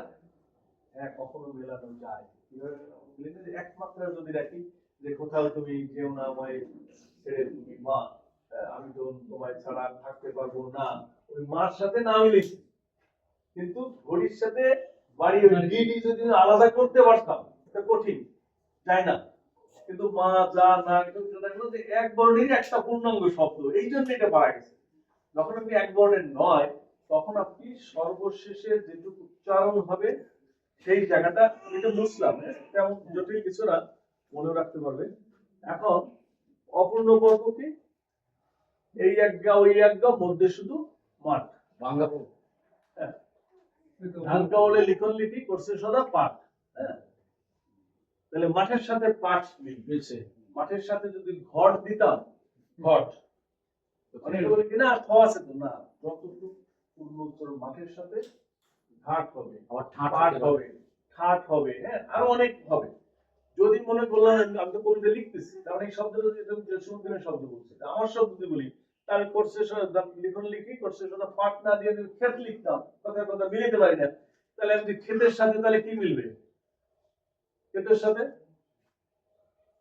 ক্ষেতের সাথে মিলবে বেদ মিলবে, সন্ধি বেদ, বেদ মিলবে, শ্বেত মিলবে। স্যার স্যার না, তাহলে কোষে বকলে একটা শ্বেত আছে না, আচ্ছা আচ্ছা মানে ক্ষেতের সাথে যদি আমি সাথ মিলাই তাহলে কিন্তু হবে না। হবে না আর এই মিলটা খেয়াল করবেন, যারা গানে দেখবেন যে এই মিলগুলো এখন খুব কমই রক্ষিত, 90% এটা জানে না, এই ভুলটা কিন্তু থেকে যায়। আমাদের মোহাম্মদ রফিকুজ্জামানের একটা গ্রুপ আছে এই গানের শুদ্ধতা নিয়ে, ওইখানে তুমুল ঘরে আমরা শিক্ষার একটা ব্যবস্থা আছে, এবং এই সময় আমরা নতুন একটা জেনারেশন গড়ে উঠছে, গাজীপুরের মহসিন আহমেদ, তো এরকম একটা রিপা সরকার, বগুড়া, ঢাকার বাইরের অনেক ছেলে মেয়ে, এরা চমৎকার শুদ্ধ লেখে। একবার ওই যে Daily Star, Standard Chartered bank লিরিকের জন্য পদক দিত, মোবাইলে লেখা পাঠাইলে হইতো, ডাকে পাঠাইলে হইতো, মেইলে পাঠাইলে হইতো। তো আমি একবার হিসেবে যাচ্ছি অফিসের পাশ দিয়ে, আজকে লাস্ট ডে স্ট্যান্ডার্ড টাকা রয়েছে, আমি ওই গেটে দাঁড়িয়ে দাঁড়িয়ে লিরিক লিখে পাঠাইলাম। তো দেখি পুরস্কার নাম ছাড়া যায়, পুরস্কার পাই গেল, 4 বারের পুরস্কার আমি পেয়েছি। মহসিন একবার ফার্স্ট হয়েছে, 1 লক্ষ টাকা পুরস্কার দিল। ওই রিপা সরকার বগুড়া থেকে ফার্স্ট হয়েছে, ইন্টারনেট পড়ে এটা সেই সময়। এই গ্রুপের একটা অবদান আছে, এই জিনিসগুলো আমরা জেনেছি। অন্তমিলের ব্যবহারটা ম্যাক্সিমাম মানুষ যারা লিখতে আসে এটার গুরুত্ব দেই না, এবং কি বলা যায়, জানি না বলে গুরুত্ব দিই না। জানলে এটা কোনো ঘটনা, আমি তাহলে মাঠের জায়গায় ক্ষেত লিখবো, আমি লিখতে পারি না। আমি ক্ষেত না লিখে মাঠে খামার লিখবো, খামারের সাথে চামার আছে, আমার আছে, মামার আছে, কত কিছু মিলাবো। ওইটা যেটা আমার মাথায় আসছে ওইটার সাথে মেলানোর চেষ্টা করবো, না পারলে যেটা মাথায় আসছে আমি ওইটাকেও রিমেক করি। বুঝাইতে পারছি বিষয়টা? যদি কোনো কঠিন না, আমি তো ওইটা দিই, এটা তো মানে কোরআনের বাণী না, বেদের বাণী না, এইটা আমার রাখতে হবে। আমি বানাচ্ছি, আমার মনুষ্য সৃষ্টি, নিজের সৃষ্টি, আমি তো এটাকে বিকল্প বুঝতে পারি। আর কবিতা লিখতে আসলে বিকল্প শব্দের সন্ধান করি। এর জন্য বড় উপযোগী জিনিস হলো, আমি তো একটা বলি, অনেক জীবিকাটা পড়ে লোক মানুষ, সাধারণ মানুষ পড়ে যায়, বোঝার দরকার নেই। মানসিক জীবিকা পাওয়া যায় ইন্টারনেটে, পুরো বই পাওয়া যায় মানসিক জীবিকা, মানসিক জীবিকা পড়ে যাবে। এই যে উচ্চারণ করে বলো না, তুমি হও গহীন গান, গান শব্দ আমি ব্যবহার করি, নদী, গান কি সুন্দর শব্দ, আমরা কিন্তু যে কোনো নদীকে গান বলি। আমার একটা কবিতার বইয়ের নাম হলো সকল নদীর নাম গঙ্গা ছিল, গঙ্গা থেকেই গান অপভ্রংশ হিসেবে আছে। সব নদী আসলে গান, সব নদী গঙ্গার শাখা উপশাখা বা জলধারা। তো এই যে তুমি হও গহীন গান, আমি কি অসাধারণ লাইন আমরা আড্ডায় বলতেছিলাম। এখন এখন এই শব্দগুলো রিমেক করে আমরা উত্তরাধুনিক বানাই। তো বাঙালি হিসেবে, পূর্ববঙ্গের মানুষ হিসেবে ময়মনসিংহীতে অন্তত একবার আমাদের পাঠ করা লিখতে যাওয়া লাগে। হ্যাঁ, ওইখানে যদি এই ছন্দের চুলছাড়া বিশ্লেষণে কিছু এলোমেলো পাবে, পাইলেও না পাইলেও সেই যুক্তি পাইলেও কি, ওইটা তো লিখিত সাহিত্য না রে বাবা। ওইটা ছিল ওই হাওর এলাকায়, যেখানে 6 মাস পানির নিচে থাকতো, 6 মাস কোনো মধ্যে জায়গা থাকতো। এই 6 মাস ওরা কি করবে? একবারে এই করে যাওয়া মুদ্রা ছাড়া যায়, ওই কোনো বাড়িতে বেড়াতে গেলে আরেকজনকে ডাক দিল, সেই ঢোল বাজায়, সারা রাত ধরে তারা গান গাইতো। এই কাহিনীগুলো, এই লোক গল্পগুলো আমাদের এলাকায় প্রচলিত আছে, লোক দেই বলতো, নাইচে গেলে বলতো। আর ওইখানে ওরা সব পাকারে বলতো। তারপরে মাঝখানে যে আমার মাত্রা কম বেশি, ওটা সুরের কাজ ছিল। এটা তো সুরে সুরে বলছে চন্দ্রকুমারদের সংগ্রহ, পালা গান ওদের বাড়িতে শুনে শুনে চন্দ্রকুমারদের সংগ্রহ। ময়মনসিংহীতে তো পালা গান। কিন্তু বাংলা সাহিত্যে এখন এটি, মানে বাংলা সাহিত্যে যদি নিদর্শন হিসেবে বলি, এটা চর্যাপদ যেমন একটা ময়মনসিংহী থেকে, এর ছাড়াই যাওয়া কঠিন। সেটা লিখছে কারা? ওই যে একজনের নাম হলো চন্দ্রগুপ্ত, এরকম আরো 14-15 জন আছে, আমার নাম না জানা অনেকে আছে। হ্যাঁ, তো তারা যে লিখছে দেখেন যে এখান থেকে তো কিশোরগঞ্জ আছে, একই ভাষা। এই লেখার কাহিনীও হতে পারে ওই লেখায় বেশি তারা সংগ্রহ করেছে, কারণ এগুলো তো প্রবাহিত হয়, এক লেখা থেকে আর লেখায় যায়। তো ওইটা যদি একবার পড়ে যান, না বোঝার দরকার নেই, কিছু শব্দ মাথার ভিতরে ঢুকবে, কিছু চিত্রকল্প মাথার ভিতরে ঢুকবে, কিছু ছন্দ মাথার ভিতরে ঢুকবে, কিছু অন্তমিল মাথার ভিতরে ঢুকবে। হ্যাঁ, তো এই কোথায় পাবো কলসি কন্যা, কোথায় পাবো দড়ি, তার সাথে মিলেছে আমি দুইবার মরি, কি শুদ্ধ, কি শুদ্ধ। এরকম তো শাড়িও বলতে পারতো। হ্যাঁ, কিন্তু আমাদের এখানে অনেক গীতিকার দেখবেন যে শাড়ির সাথে দড়ি মিলে দিচ্ছে। হ্যাঁ, তো এই যে জিনিসটা, এটা খেয়াল রাখবে যে অতি পর্ব মাঠের সাথে ম বাদ দিলাম, আঠের সাথে আটই মিলতে হবে। সেইখানে একটু ব্যতিক্রম করা যায়, এই ট আর ঠ আনা যায়, ক আর খ আনা যায়, গ আর ঘ আনা যায়। হ্যাঁ, অর্থাৎ আগের সাথে বাঘে মিলানো যায়, কিন্তু আগের সাথে বাঁধে মিলবে না, বাতে মিলবে না, বাঘে হবে। তাহলে কতটুকু ব্যতিক্রম নিতে পারি আমরা? এই যে কয়েক জায়গায় খ, এটা কি বলে, রসবর্ণ অসবর্ণ না, কি বর্ণ বলে, ঘোষার অবস্বরের এটুকু আমরা স্বাধীনতা নিতে পারি, তাতে উচ্চারণের ঘাটতি আছে। যৎস তালে উষার ব্যাপার না, এটা হলো শ্রুতি। যৎস তালে উষার ব্যাপার, হ্যাঁ, শ্রুতি। তো এখন শ্রুতি অর্থাৎ শোনায় আসছে কিনা, আপনি এমন এমন এমন শব্দ আছে দেখলে মনে হবে মিল নেই, কানে শোনার পরে মিল হবে। যেমন কি বলে যে, আমি একটা ছড়াই লিখছিলাম, হ্যাঁ, ওই চাষ খেতে শীত কাবাবি, শীত কাবাব খেতে চাস, তারপরে লাইন মিলিয়ে সিলেকশন মিলে খুব কাজ করতাম, যে এবার দারুণ শিক্ষা পাবি, শিক্ষা পাবি আর শীত কাবাব, এটা দেখলে মনে হয় মিলবাচক শব্দ, কিন্তু সাউন্ড উচ্চারণ করে শিক্ষা পাবি, শিক্ষা পাবি, শুনলে কি মিল মনে হয় না? শ্রুতিটা হলো আসল। অনেকে কিন্তু বলে, খুব পণ্ডিত শ্রেণীর কিছু আছে, আমাদের শিক্ষক শ্রেণীর কেউ আছে, বলবে কি, বাবা ছন্দ তো কানের ব্যাপার, হ্যাঁ, তো কান থাকলে ওই গোনা লাগে না, কিন্তু এর পরের কথা রইলো যে বাবা ওই কানটা শিক্ষিত হইতে হবে। এই যে আজকে লক্ষাপাড়ের গান হবে নারায়ণগঞ্জে, হ্যাঁ, দাওয়াত পাইলাম, ওই গান শুনতে গিয়ে আমরা অনেকেই মজা পাবো না, উচ্চাঙ্গ সঙ্গীতের সুর হবে, ওরা বলবে এখন বাজতেছে অমুক সুর, বিলাবল, আমি তো বিলাবল বুঝবো না, কি করবো, বেড়ে যাচ্ছে, অনেকে তো মানে বুধ হয়ে থাকতেছে, অন্য জগতে চলে যাচ্ছে, চোখের পানি পড়তেছে, সুরে সুর। আজকে থেকে 3 দিন না নারায়ণগঞ্জে, আজকে আমার ইনভাইটেশন আছে, এবার তো সারা রাত হবে না, পরিস্থিতির কারণে রাত 10টায় শেষ হবে। আর এর আগে তো সারা রাত আমি শুনতে গেছি 5-7 বছর আগে, সারা রাত মানুষ শুনতেছে ওইটাকে। ওই ওই শিক্ষাটা আমার কানের থাকতে হবে, ওই রাগ সম্পর্কে ধারণা থাকতে হবে। আপনি দেখবেন একটা জিনিস শুধু দেখেন, ধর্মীয় হবে আজানের যে সুরটা, সকালবেলা আজানের সুর আর দুপুরবেলা কি এক? তাহলে রাগ তালের একটা ব্যাপার কিন্তু আছে। সকালবেলা যেভাবে বলে যে মানুষ তুমি আসো, ঘর থেকে আসো, তোমার ঘুমের থেকে নামাজ উত্তম, তাকে আহ্বান করতেছে, তাকে আহ্বান করতেছে, অনুরোধ পুরোধ করে আহ্বান করতেছে। দুপুরবেলায় যে মানে কর্কশ সময়, রোদ টোদ, এই সময় ওইরকম মোলায়েম আহ্বান শুনবে না, দেখেন দুপুরবেলা আবার সন্ধ্যার বেলা একটা, রাত্রে বেলা একরকম। বাংলা একাডেমিতে 74 সালে একটা কবি গানের তর্ক হয়েছিল যে ইসলামে গান নিয়ে, হ্যাঁ, তখন এই গানের পক্ষে বলতেছেন হলো বিজয় সরকার হিন্দু, বিপক্ষে বলতেছে ওই যে সাইদুর রহমান বয়াতি গানের বিপক্ষে। বিপক্ষে পক্ষে বলা মানে বিশ্বাস থেকে না, ওই পক্ষে যুক্তি দিয়ে মানুষকে বোঝানো। আর সে বলছে না ইসলামে গান নাই, আর বিজয় সরকার বলছে গান আছে, তাহলে চর ভোরের আজানে আমি কান্দি কেন, ভোরের আজানে আমি ঘুম ভাঙা বাড়িতে আমার বাগানে আসি কেন, এটা আমার টানে কেন, এই সুরে কেন, উনি রাগ টাক দিয়ে বুঝালেন। দুপুরবেলা রাগটা বুঝলে যাচ্ছে কেন, এটা তো গান, যে ভাষাই বলুক আজান তো গান, এটা ডাকলো কেন, বেলালকে কেন তো গুরুত্ব দিল, কারণ ওর কণ্ঠের মাধুর্য ছিল বেশি, ও ডাকলে মানুষ ঘরে থাকতে পারতো না, কারণ যে মসজিদ ভালো করে বলে দেখবেন যে ওর সঙ্গে মানুষ দেখা হলে একটু সমীহ করে, কারণ ও সুরেলা কণ্ঠের অধিকে, ও জানে যে কোন সময়ের আজান কতটুক টানবো, কতটুক সুর, জানি না এটা সঠিক আছে কিনা, কিন্তু সুরের ভিতরে একটা ন্যাচারাল একটা রাগ বৈশিষ্ট্য আছে, যে আজান দেয় সে না জেনে হলো, সে সময়টা তার ভিতরে তাগিদ দেয় যে এই সুরে তুমি টানো। তার মানে ছন্দ তাল সব জায়গায় আছে, আমার আজানের মধ্যে আছে, ওয়াজের মধ্যে আছে, দেখেন দিনের বেলা ওয়াজ আর রাতের বেলা ওয়াজের সুর বদলে যায়, শীতের ওয়াজ আর গরমের ওয়াজেরও পার্থক্য আছে না।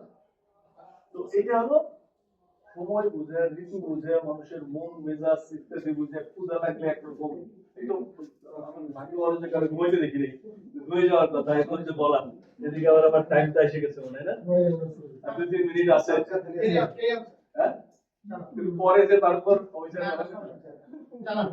আচ্ছা চালাবো 2 মিনিট আছে এমনি বোঝা গেছে কিনা যেমন প্রথমত আমি বুঝাইতে চাচ্ছি যে এই যুগের ভিতরে ছন্দ শিখে ফেলানো যাবে না ছন্দ যে একটা গুরুত্বপূর্ণ এবং কঠিন কোনো ব্যাপার নাই এই জিনিসটা শুধু ঢুকাতে পারি আপনারা 1 সপ্তাহের ভিতরে নিশ্চিত যে আপনারা লিখতে বসলে খালি সতর্ক থাকেন আমাদের এক বন্ধু 3-4টা কবিতার বই রেডি গেছে তো সে একদিন আমার কাছে নিয়ে আসলো যে বন্ধু এবার একটা ছন্দবদ্ধ এই বই তুই একটু লিখে দাও আমি যখন দেখে কেটে কেটে দিলাম সে বলে হাই হাই তাহলে প্রথম বইয়ের সময় তোর কাছে আসেনি কেন আগে দুটো যে ভুল রয়েছে এটা হলো যে ভুল রয়েছে কিন্তু অন্যায় করেছে তা নয় সচেতন হতে পারতো আগে থেকে তো এটা হয় একটু যদি এই থাকে সচেতন থাকে যে আমি এই ভুলটা করবো না আমি এখানে খানাখন্দ থাকতে পারে আমি সাবধানে থাকবো রাত হলে আমরা সাবধানে আগে থেকে প্রস্তুতি নিই না দিনের বেলা কিন্তু ড্রেস করে খাইতে যাই কাটা থাকলেও কাছে গেলে দেখবো রাত্রে কিন্তু আগে থেকেই সতর্ক মোর হলে আগে থেকেই রিক্সাওয়ালাদের আগে থেকেই বেল বাজে ওদিক থেকে এসে বসে আপনি যদি সতর্ক থাকেন যে সন্ধ্যে এই জায়গায় ঝামেলা হয় অন্তমিলে এই জায়গায় ঝামেলা হয় এই ঝামেলা মিটানোর পরামর্শগুলো আমি দিয়ে গেলাম তো মাস্টার বৃত্তি অপবৃত্তি দু একটা এক্সাম্পল দিয়ে দিন রবীন্দ্রনাথ থেকে চলে যায় মাত্রাবৃত্তে তো দিয়েছিলাম গাই সাম্যের গান মানুষের চেয়ে বড় কিছু নাই গাই কিছু মহিয়া এই যে সাম্যের পুরোটা 6 মাত্রায় গাহি নিজের শব্দ বলতে পারে নিজের শব্দ বলতে পারে হ্যাঁ আজিয়ে প্রভাতে রবি রবির কর কেমনে পশিল প্রাণের পর এটা মাত্র নিরীক্ষা ছিল এটা 6-5 হ্যাঁ, 6-5 আগে হ্যাঁ অমিতাভ ছন্দ নাশ শেষের এই মিত্র নাই এই মিত্রতা থাকবে না বাধ্যতামূলক অন্তমিল নাই শেষ অন্তমিল নাই। অন্তমিল্লাই শুধু তাই না আরেকটা পার্থক্য আছে সেটা হলো যেমন আমরা এটা চেষ্টা করি যেমন রামায়ণ মহাভারত থেকে কিভাবে হতো মহাভারতের কথা অমৃত সমান কাশিরাম কাশিরাম দাস এই প্রথম লাইনটা উঠে দিয়ে গেল পরের লাইনে শেষ করলো 2 লাইনে এক একটা পূর্ণাঙ্গ কিন্তু মাইকেল যেটা করলেন রামায়ণ মহাভারত থেকে ওই ধারণাটা নিয়ে উনি করলেন কি সতত হেন তুমি পড়ো মোর মনে সতত তোমারই কথা ভাবিয়ে প্রায় প্রবাহমনতা রাখলো 14টা মাত্রার পরে ভাব শেষ হইল না আরেক লাইনে চলে গেল ওই মিত্রতা ধার ধারে নেই কিন্তু মহাভারত কি করেছে বা মধ্যযুগের গীতে ওই ভাবটা রক্ষা করেছে মহাভারতের এই কথা অমৃত সমান কাশিরাম দাস কয়ে শুনে পূর্ণবান তারপরে অন্য লাইন গেল ওই 2 লাইন কিন্তু পূর্ণ শ্লোকের মতো এক একটা সূরা যেমন এক একটা সূরাটা পূর্ণ অর্থ প্রকাশ করে না তো উনি মাইকেল চিন্তা করলো যে না এইখান থেকে আমাদের বেরিয়ে আসতে হবে নতুন কিছু তখন উনি প্রবণতা শত হয়তো আরপিএস মাইকেলের ই থেকে মেঘনাথ দত্ত থেকে যদি বলি না এতক্ষণে অরিন্দম কহিলা বিষাদে এটা একটা পূর্ণ বাক্য হতে পারে উনি করলেন কি এতক্ষণে অরিন্দম কহিলা বিষাদে জানিনি কেমন আসি রক্ষ কি বসিল রক্ষপুরে প্রবণতা চলে গেল এখানে 14 আছে ওখানে 14 আছে আর 14 উনি শেষ করেননি ভারতে ভাব শেষ করে ওই 2 পরের সাথে প্রবহমান করেছে এই হলো তার অবিষ্ণ 2টা বৈশিষ্ট্য এক হলো শেষের লাইনে শেষের অপূর্ণতে মিল থাকবে না আর একটা হলো এক বাক্যের ভাবের শেষ হবে না ভাবটা প্রবহমান ভাই এটা মূলত ব্ল্যাঙ্ক ভার্স এটাকে ব্ল্যাঙ্ক ভার্সটা আবার আলাদা ব্ল্যাঙ্ক ভার্সটা হলো আমি কখনো 2 মাত্রা হইতে পারে 10 মাত্রা হইতে পারে এখানে সমান মাত্রায় আছে মাত্রা সমান আছে মাত্রা সমান থাকে সনেট তো ছন্দ আছে এই চমৎকার প্রশ্ন করছে অনেকেরই অনেক তো একটা প্যাটার্ন আলাদা তার ভিতরে এই 3 প্রকার ছন্দেরই খেলা করা যায় সাধারণদের গাণিতিক চিন্তা করে অক্ষরবৃত্তে লেখা হয় কিন্তু আমার আব্দুল কাদির মাত্রা বৃত্ত লিখেছে কেউ কেউ স্বরবৃত্তের 14 মাত্রা লেখারও চেষ্টা করছে কিন্তু সেটা কঠিন কারণ ওই আবেগটা ওইভাবে আসে না পদ্মটা আসে না অক্ষরবৃত্ত এটা মানায় অর্থাৎ অনেক বলে অমিত্রাক্ষর বলি ছন্দ বিচারে সেটি অক্ষরবৃত্ত বুঝতে পারছো ওটা হলো কবিতার প্যাটার্ন ছন্দের প্যাটার্ন এই কারণে অনেকে মনে করে যে তাহলে মাত্রাবৃত্ত অমিত্রাক্ষর মন্দাক্ষর থেকে তোমার ছন্দের না যে ছন্দ বাংলা ভাষার না সংস্কৃত ভাষা থেকে আসে আমরা তো 3 প্রকার ছন্দ সংস্কৃতে আসে 43 প্রকার ছন্দ এই 8-7 করে মাত্রা আছে তো ওটা অনেক 43 সকল ওখানে কারণ আছে যেমন আমি শব্দটা আমি কিন্তু সংস্কৃতে আবার কি পায় বলে আ 1.5 মাত্রা পাওয়া যায় 2 মাত্রা পাওয়া যায় কখনো যা দেবী সর্বভূতেষু পুজোর সমস্ত যা দেবী সর্বোপরি ইয়া দেবীটা তো 3 মাত্রা টেনে নিয়ে যায়। ওটা সুর, কারণ ওটা মন্ত্রের মতো উচ্চারণ করতো, যে কারণে ছন্দের অত বৈচিত্র্য হয়েছে। কিন্তু আমরা পাঠ্যপুস্তকিতার চিন্তা করলে ছন্দ কিন্তু আমাদের এখানে খুব কবি আছে, এখন অস্ট্রেলিয়া থাকেন, উনি সংস্কৃত ছন্দটা জেনে, উনি মানে খ্রিস্টান, যে ছন্দটা জানেন, সুব্রত অগাস্টিন বলেছে, ভালো কবি। তো উনি কিছু কবিতা লিখছে, তো সেখানে আমাকে যখন রিভিউ লিখতে দেখেছি ছন্দে তো ভুল, না না এটা তো রুচিরা ছন্দে লিখেছে। আমি 43 রকমের ছন্দ আমার বাংলার 3 রকম ছন্দেই ফেলানো যায়। মানে বাংলা যারা ছান্দসিক, সেই ভামহ থেকে শুরু করে মধ্যযুগের, এরা সবাই এত পণ্ডিত ছিল, যে কোনো ছন্দে 3 মাত্রা, অর্থাৎ যত রকমের 8 ভাগের ভিতরে ফেলানো যায়। বাংলা অলংকার শাস্ত্র এই জিনিসগুলোকে আমাকে এই সুযোগটা দিয়েছে, যে 8 ভাগের ভিতরে ফেলানো যায়। ছন্দ নিয়ে মোটামুটি অসমাপ্ত ভাবে রইল। অলংকার নিয়ে একটু কথা বলি। অলংকার কি আসলে আমাদের স্বাভাবিক যে পরিধেয়, স্বাভাবিক যে দেহ শরীর, তার বাইরের কিছু যোগ করে সৌন্দর্য বৃদ্ধি করা, এটা তো অলংকার। সে অলংকার শুধু কানের দুল না, হাতের ঘড়ি অলংকার হতে পারে, চশমা অলংকার। চশমা আমরা চোখের পাওয়ারের জন্য দিই, দেখলে লক্ষ টাকা দামের চশমা আছে, এখানে একটু সোনার কাজ, এখানে এগুলি অলংকার। অলংকার কানের দুল নিলে হয়, তো ব্রোঞ্জের দুল একরকম, রূপার দুল একরকম, সোনার দুল একরকম, হীরার দুল একরকম, অন্তত কয়েক হাজার রকমের কানের দুল আছে। এতটুকু দুল কিন্তু কয়েক হাজার প্রকারের, মানে উপাকরণের কারণে, পরিধেয় মানে আকারের কারণে, ডিজাইনের কারণে আলাদা আলাদা হয় না, আলাদা আলাদা সৌন্দর্য বৃদ্ধি করে। আবার সবারটা সবাই কানে বানাবে না, ওইটা আবার মুখের প্যাটার্নের সাথে মিলিয়ে বানাতে হবে। কবি ওই কাজটা করতে পারে, যে কোন অলংকার আমি কোন জায়গায় নিব, প্রত্যেকটা শব্দকে সরাসরি বলা না, সেটার উপযোগী অলংকার বানানো। তো আগে বলতেছিলাম যে ওই যে পাখির নীড়ের মতো চোখ তুলে, না তোরে যে নীড়ের মতো চোখ তুলে, পাখির নীড়ের সাথে চোখের তুলনা করছে। সেই তুলনা কি কিছুটা আকৃতিগত, কিছুটা পাখির নীড় যেমন পাখির আশ্রয়, তোমার চোখ আমার আশ্রয়, এই ভাবগত মিল, এরকম অনেক অংশ অংশ মিল নিয়ে এটাকে বলা হলো উপমা। অর্থাৎ একসময় বলা হতো যে কবিতা উপমাই কবিতা, তো যে তত উপমা সৃষ্টি করতে পারবে সেটি সে বড় কবি। এবং সবচেয়ে বেশি উপমা সৃষ্টি করতে পারছে কে? কালিদাস। কালিদাসকে বড় কবি বলা হয়, যে সবচেয়ে বেশি উপমা উনি সৃষ্টি করতে পারছে। বাংলা অনুবাদে পাওয়া যায় কি কাব্যটা, কি বলে, মেঘদূত বাংলায় অনেকে অনুবাদ করছে। আমার কাছে সেরা অনুবাদ বুদ্ধদেব বসু। যে কোনো অনুবাদে একবার মেঘদূতটা পড়ে, শুধু আমার প্রেমিকা আছে পাহাড়ের ওপারে, মেঘকে বলতেছে যে আমার এই মেসেজটা নিয়ে যাও, যে আমি তাকে ভালোবাসি। এই একটা কথা বলার জন্য সে একটা মহাকাব্য লিখেছে কালিদাস। সেই পাহাড়ের বর্ণনা, দেশের বর্ণনা, ওই সময়ের ভূগোল, ওই সময়ের ইতিহাস, পুরো ভারতবর্ষীয়, ভারতবর্ষীয় বলতে কিন্তু বাংলাদেশ, ভারত, পাকিস্তান, আফগানিস্তান বোঝায়, মানে এখনকার ভারত। অর্থাৎ এই অঞ্চলের সমস্ত হিস্ট্রি ওই মেঘদূতের মধ্যে আছে। মেসেজটা কি আমার কথাটা তার কাছে পৌঁছে দিও, এই একটা পৌঁছে দিতে গিয়ে সে, আমি এই সময় এটা কি, তুমি এই সময় এটা, সব মিলে তো অসাধারণ কাব্য, বারবার পড়া যায়। একটা কবিতা লিখে শিখিয়ে দেখে যেন পড়ি, মেঘদূতটা যেন একটু পড়ি, এগুলো পড়ে নেওয়া উচিত আমাদের। তো এখন এই যে অলংকার, একটা উপমা, কিসের অলংকার দেখবো কি বলে, মত শব্দ থাকলে বুঝবো দেখবো। অর্থাৎ আমরা কবিতা লিখতে গেলে অন্তত একটা উপমা যেন রাখি। এটা একটা মানে মেডিজি নোট বইয়ের মতো সাজেশন। একটা অনুযায়ী দেখেন, জসীমউদ্দিন যখন লিখলো কচি লাউয়ের ডগার মতন বাহু দুখান সরু, সে তার প্রেমিকা কিশোরী মেয়ে, তার দুই বাহুর বর্ণনা দিচ্ছে, তার এই হাতটা কেমন, এটা কচি লাউয়ের ডগার মতো। কচি লাউয়ের ডগা সবাই চেনে, গ্রামে বাস না করলেও কচি লাউ বাজার থেকে কিনে আনলো। অর্থাৎ চেনা বস্তুর সঙ্গে অচেনা একটা বস্তুর তুলনা। আমি সে অচেনা আমার প্রেমিকার সবাই চেনে না, কিন্তু সবাই লাউ চেনে।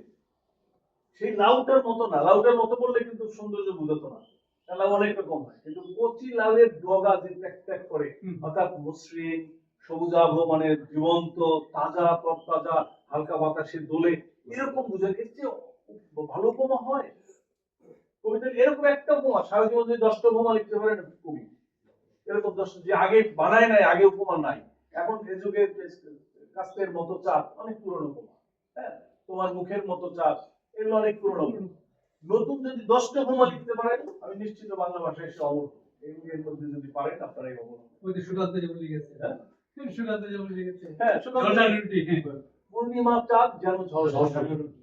আপনি দেখেন ওই সময় কৃষক আন্দোলন, ওই সময় শ্রমিক আন্দোলন সবই একটা উপমার মধ্যে আছে। আরেকটা কি বলি, একটা লাইন উপমা না, এই বিখ্যাত লাইনে বলি, দীনেশ দাসের লেখা যে কাস্তে কবিতা মেয়নের ভোগ্যত ধারণ। রবীন্দ্রনাথ তো এক ধরনের খালি কবি না, মানে উনি অনেকে পূজাও দেয়। হ্যাঁ, আমি ব্যক্তিগত সেভাবে পূজা দেওয়ার বিরুদ্ধে, কিন্তু পূজাও দেয়, অনেকে গুরুদেব মনে করে।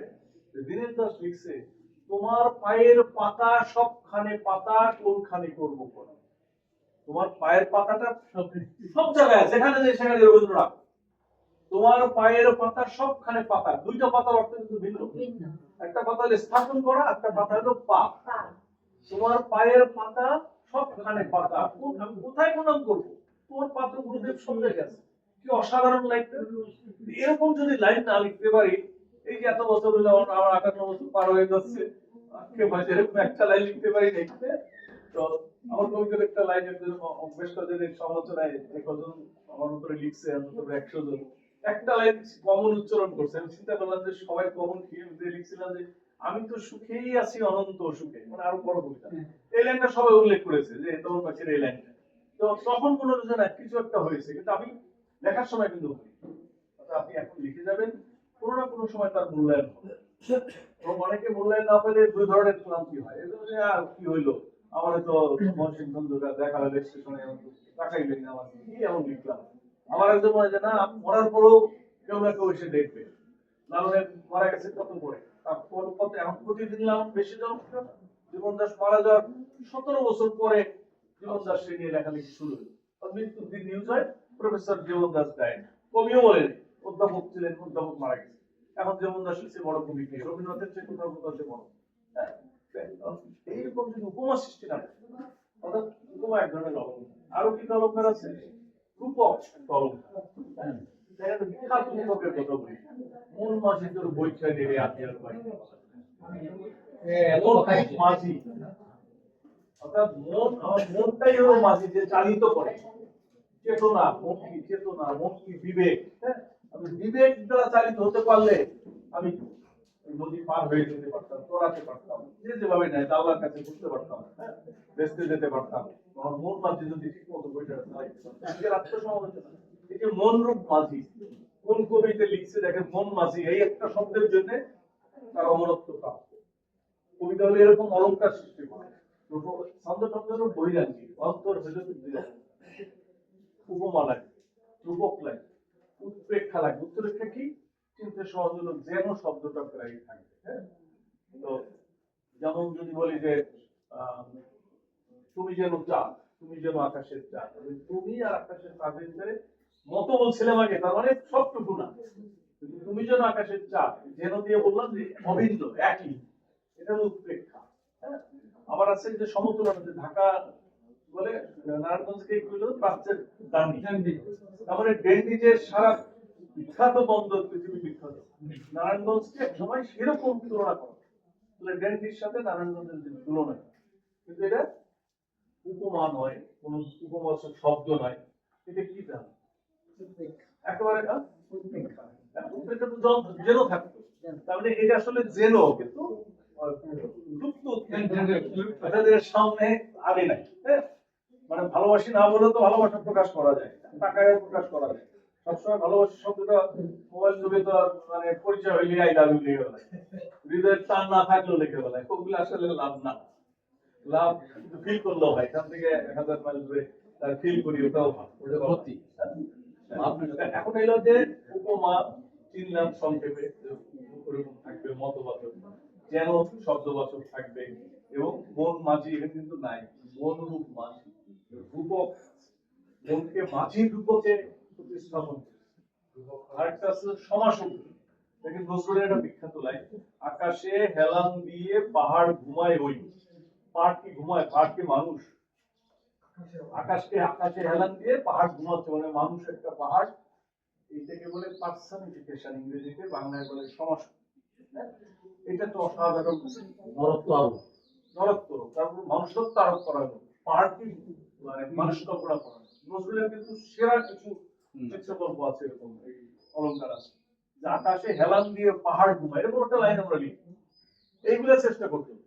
কিন্তু এখন পত্র পত্রিকা স্থানীয়ভাবে যে কবিতাগুলো, এই যে আপনার আদর্শ না, আদর্শ এই যে নজরুলের লাইন বলা, এই যে কালিদাসের লাইন বলা, এই জিনিসগুলো যদি আমরা সৃষ্টি করতে পারি কবিতার লাইনে, তখন কবিতা হবে। আর সেই কবিতাকে আমি পরিবেশন যখন করবো, এখন আমার ঘরে কানের দুল আছে, দামি হীরার দুল আছে, আমার হীরার নেকলেস আছে, সেটা যদি দেখলো যে আমার বডি এই সাইজের, নেকলেসটা এই সাইজের মিললো না, তখন ওই অনুযায়ী বানাতে হবে। এইগুলো হলো বিষয়। সেটা যে যত রক্ত করবে সেটা পারবে। সময় প্রায় শেষ। আমি একটা বলিতে দেখেন, আংটির কথা, এই যে আংটি আমার আঙুলে পড়ছে, এই যে আংটি, তাই তো? এইটা যদি আরেকটু বড় হয়ে আমার এইখানে হয়তো, তাহলে কি হতো? গয়লা বা চুরি। এটা যদি এখানে হয়তো কি হতো? বাজুবন ফলে ফলে যায়। এটা বিখ্যাত কবিতা লাইনে বলেছে, বাজুবন ফলে ফলে যায়। মানে রাধার বিরহে, কৃষ্ণের বিরহে রাধার অবস্থা এমন হয়েছে, আর এই বাজু ফুলে যায়, তার শরীর শুকিয়ে গেছে। সে চিনতে চিনতে শরীর শুকিয়ে গেছে, না বলে শুধু বলো বাজুবন ফলে ফলে যায়। এটা অসাধারণ কবিতা। তো এখন এখানে বলে বাজু, তারপরে গলায় পড়লে চেন বা মালা। আবার এই মালার কত রকম আছে, আর তার মধ্যে এটা আবার কপালে পড়লে, এখানে পড়লে এখানে পড়লে, হ্যাঁ, খোপায় পড়লে, এই একই অলংকার, একই উপকরণ, ব্যবহারের উপযোগিতায় এবং তার আকারের কারণে ভিন্ন নাম এবং ভিন্ন রূপ। নখের রূপ আর গলার হারের রূপ এক না।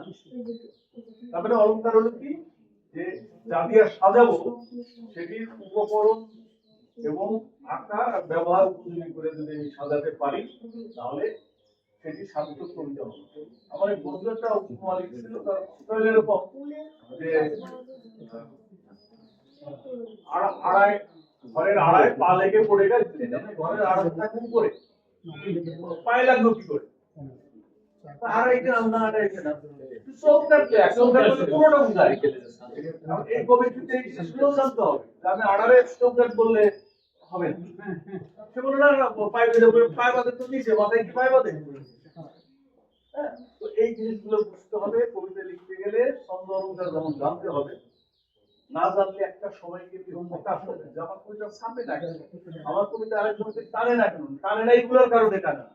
এবং কেন যে ভালো লাগে এটা আমরা জানিও না, যে এই উপমাটা বলার কারণে আমার ভালো লাগছে, এটা তাত্ত্বিকরা ব্যাখ্যা করেছেন এই কারণে ভালো লাগছে, কিন্তু সাধারণ পাঠক তো এগুলো জানার কথা না।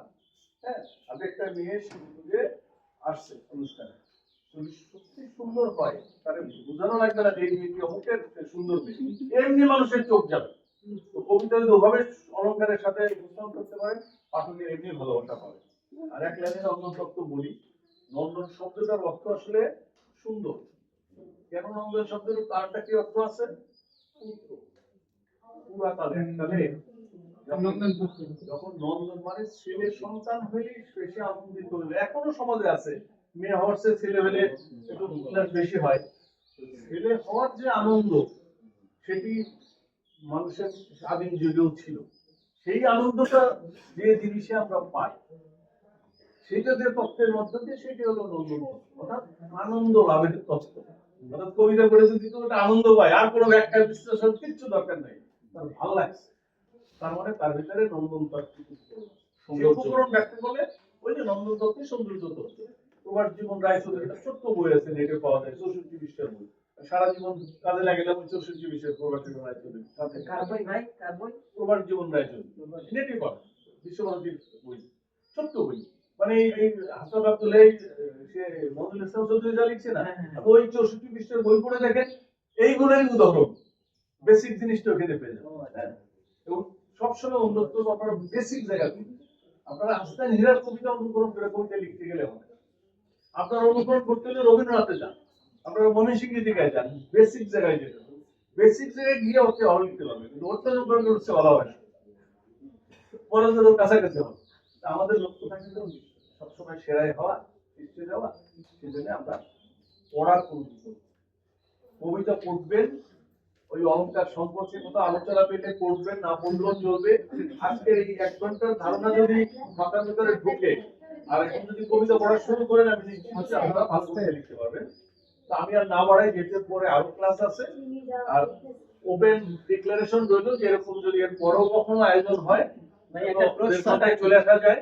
ভাই একটা প্রশ্ন রাখি, হ্যাঁ, হ্যাঁ একটা প্রশ্ন আমার শেষ, সবাইকে শুভেচ্ছা। হ্যাঁ সমস্যা।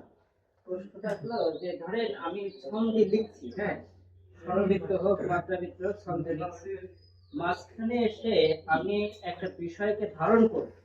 এই ধারণ করতে গিয়ে যে ছন্দে আমি 10 লাইন লিখে আসলাম, সেই 10 লাইনের সাথে আর কোনো ক্রমে সামঞ্জস্য মিলাতে পারতেছি না। মিলাইতে গেলে আমাকে বিষয় থেকে সরে যেতে হয়। তাহলে এই ক্ষেত্রে আমি বিষয়কে কন্ট্রিবিউশন করতে গিয়ে যে ভিন্ন কোনো ছন্দে ওখানে আমি লিখতে পারবো কিনা? এটা এটা সুন্দর প্রশ্ন। এটা অনেকে হয়েছে, দেখবেন যে অনেকে যারা সনেট লিখছে 12 লাইন 8 লিখে শেষের 2 লাইন মাত্রা ভিত্তি চলে গেছে। এটা অপরাধ নয়, কিন্তু যেহেতু যুগ্ম চরণের সাথে আমরা ছন্দকে দেখি, অর্থাৎ যদি আপনি যে 2 লাইন লিখবেন সেই 2 লাইন যেন আমার ছন্দে থাকবে, সমপর্বের হয়। ছন্দে থাকবে, ছন্দে থাকলেও সমপর্বের যদি হয়, ওই 2 লাইন যেন এটা 8-6 করছে, ওইটা হচ্ছে 10-8 করে, Right, right. অসুবিধা নেই, Right. কিন্তু ওই 2 লাইনের জন্য 10-8। exact. শুভেচ্ছা সবাইকে। কখনো এরকম হলে ডাকতে চলে আসবে। ধন্যবাদ। তখন বাকি স্যার